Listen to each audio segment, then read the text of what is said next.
HBO's House of the Dragon has found the secret to its best dragon moments. In House of the Dragon Season 3, Episode 4, Tumbleton, the Sunfyre and Sheepstealer sequences were created with consideration of how dragons would exist in the real world. By making them physically present, rather than relying on blue screen VFX, the production created more tangible interactions for the actors, which strengthened their emotional performances. In the scene where Aegon and Larys discover Sunfyre's body, production created a hole in the earth to make it appear as though a meteor had crashed there. Traditionally, when a dragon appears on set, it is represented by a blue shape for VFX.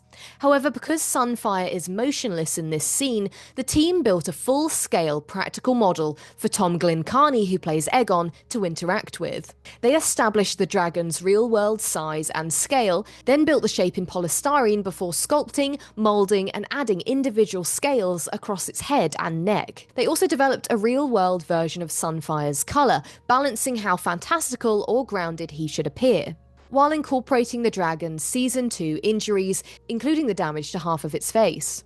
Tom Glynn-Carney described the model as spectacular, saying it was so soft to the touch. The skin actually moved and it felt lifelike. He said having a practical dragon was a gift as an actor because there was much less to imagine, helping him deliver Aegon's emotional response and grief to Sunfyre's body. Wake up. You wanted to see him. You've seen him. He's dead. This is similar to another scene in this episode. The Daemon, Caraxes, Rhaena and Sheepstealer sequence also relied heavily on real-world considerations. While filming in Wales, the team approached dragons as creatures that needed to exist physically within their environments.